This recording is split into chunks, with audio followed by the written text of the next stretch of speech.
हम भी वादा करते हैं बेटे की शादी में जय खड़ा होके बताओ, खड़ा होके। अरे सुभान अल्लाह, नारे तकबीर, नारे रिसालत, इस्लाह माशरा कॉन्फ्रेंस। माशाअल्लाह, माशाअल्लाह, सुभान अल्लाह। बैठ जाओ, बैठ जाओ। अब मैं कहता हूँ, कह सकता हूँ कि पिपरा टाउन वालों, तुम्हारा जलसा कराना, मेहनत करना अब वसूल हो गया। सुभान अल्लाह। कल कोई कहे कि जलसे से क्या फायदा हुआ, तो कहना इतना फायदा हुआ कि कम अज कम कुछ बेटी के बाप की जमीन बिकने से बच गई। कुछ बेटी के बाप की जमीन बिकने से बच गई। अफसोस होता है, रोना आता है, आंख से आंसू निकलते हैं।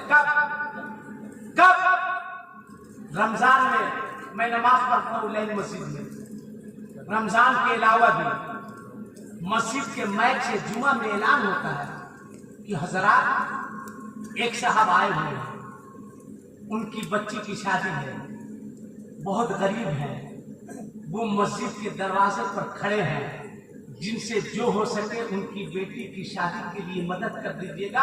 बोलो, शहरों में मस्जिद से मैच से ऐलान होता है कि नहीं होता? अरे बोलो भाई, होता है कि नहीं? कौन है इसका जिम्मेदार? बोलो, कौन है इसका जिम्मेदार? किसने लड़की के बाप को मस्जिद के दरवाजे पर खड़े होकर भीख मांगने पर मजबूर किया? कौन है इसका जिम्मेदार?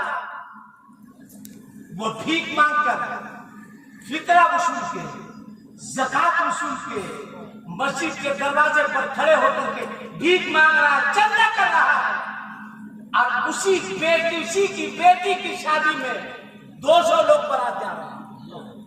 वो क्या खिला रहा है? फितरे की रकम खिला रहा है, ज़कात की रकम खिला रहा है, खैरात की रकम खिला रहा है।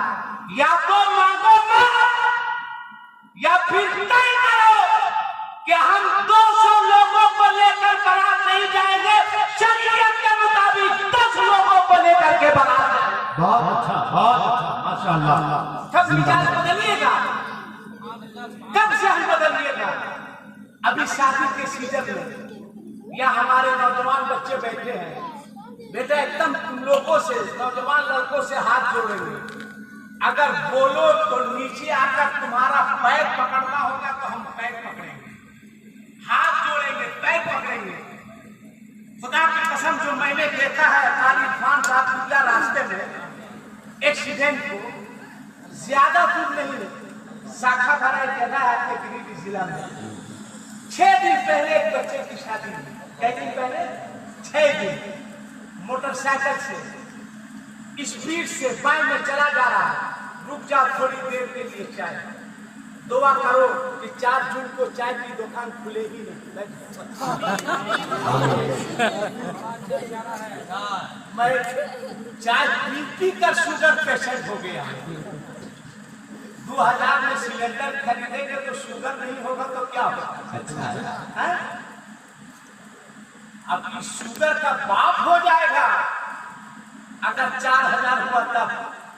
अगर फिर भी मुसलमानों तो कोई होश नहीं दुनिया कहाँ जाने। तो मैं कह रहा था 6 दिन पहले, सुनो गौर से बच्चा लोग, मेरा बेटा तुम लोग सुनो, 6 दिन में उस बच्चे की शादी में मोटरसाइकिल से जा रहा था, रात में बाइक में था, कैसे एक्सीडेंट किया कि उसके कितने पांव को काट के अलग कर दिया। ये पांव कट गया। शादी के सिर्फ 6 दिन हुए।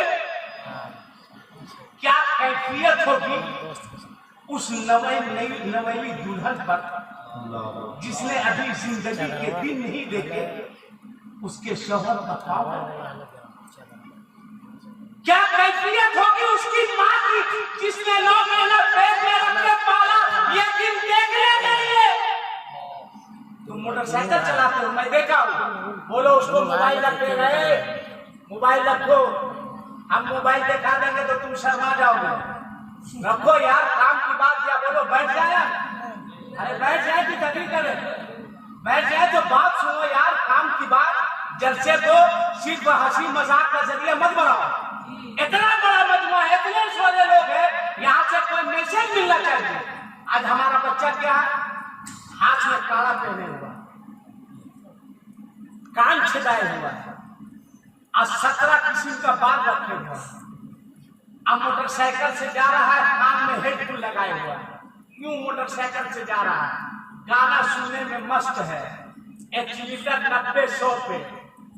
ध्यान नहीं कि उधर से गाड़ी आ रही, इधर से गाड़ी है, ये तो कान में हेडफोन लगाए हुआ गाना सुन रहा है, काला लगाए हुआ है, चोर के तरह बाल है, कान में हेडफोन है, गाना सुनते हुए मोटरसाइकिल चलाते हुए जा रहे हो।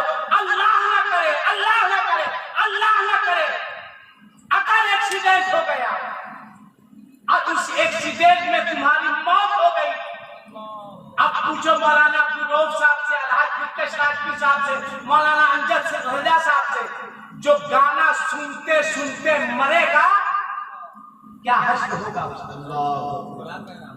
क्या अंजाम होगा उसका? तुम्हारी लाश लाई जाएगी, बुलाया जाएगा कारी इरफान साहब को, कहेंगे सबसे पहले इसके हाथ का बाला काटो, कहेंगे सबसे पहले कान से बाल निकालो, कहेंगे सबसे पहले इसके बाल को बनाओ, बाल के रंग ढंग को बदलो। मरने के बाद भी तुम जलील हो रहे हो। मरने के बाद भी कब्र में जो होगा होगा, दुनिया में भी जलील हो गए और रुसवा हो गए हो।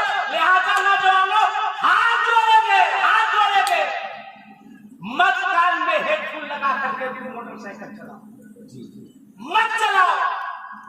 जहां जाना है आधा घंटा लेट से पहुंचो, मत चलाओ 90 और 100 के स्पीड से, इसलिए कि जिंदगी एक बहुत बड़ी अमानत है।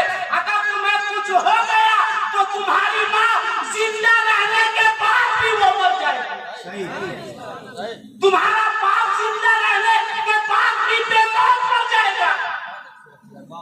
लिहाजा कोशिश करो कि गाना मत सुनो, हेडफोन मत लगाओ, इस्लामी बचा खता में रहो और कायदे से अपनी जिंदगी को गुजारो। रिस्क का मालिक मेरा परवरदिगार है, कोई हुकूमत रिस्क का मालिक नहीं है। उसने पैदा किया है, तुम मेहनत करो, वो रिस्क का साथ फरमाएगा। टर्की में जब जलजला आया था तो एक 7-8 साल का बच्चा मलबे के नीचे दबा हुआ था। रेस्क्यू की टीम ने देखा एक बच्चा दबा हुआ है, हल्ला हो गया अगल बगल के 3-4 दिन से एक बच्चा मलबे के नीचे दबा हुआ, भीड़ लग गई।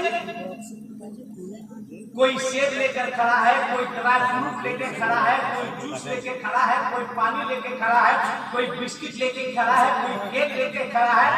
रेस्क्यू की टीम ने मेहनत करके मलबे को हटाया और बच्चे को उस मलबे के नीचे से निकाला।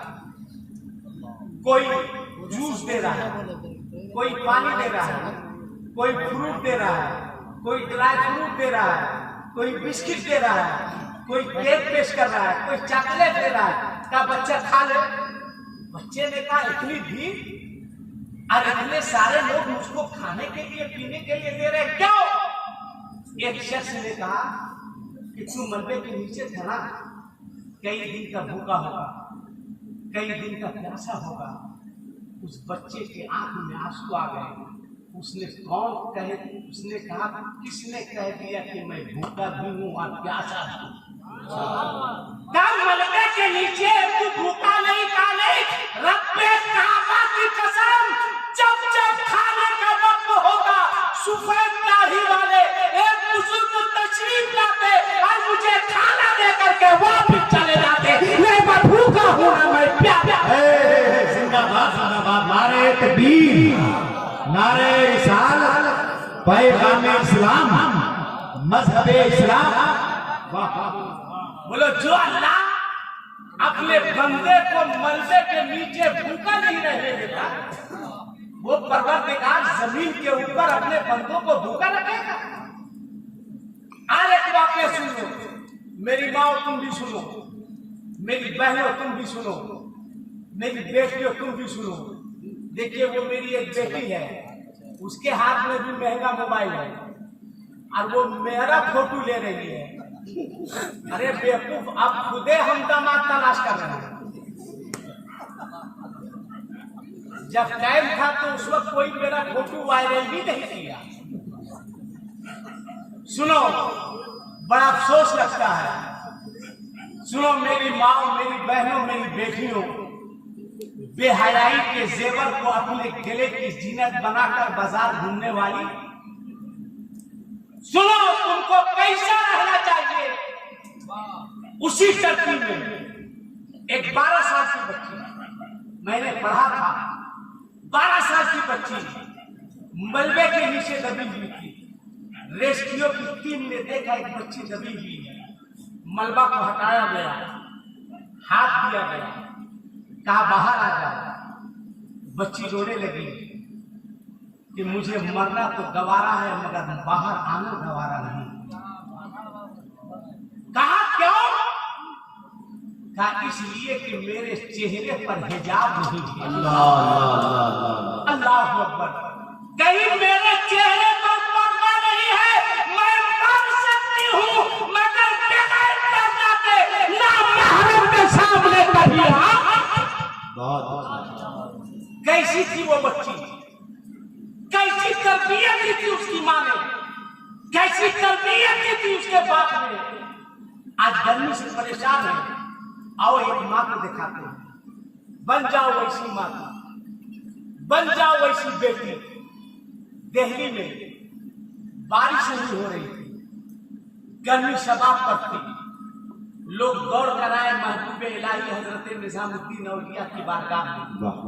अर्ज किया, हुजूर जानवर भी प्यासे हैं, गर्मी से बुरा हाल है, हाथ उठाइए, आप अल्लाह के वली हैं,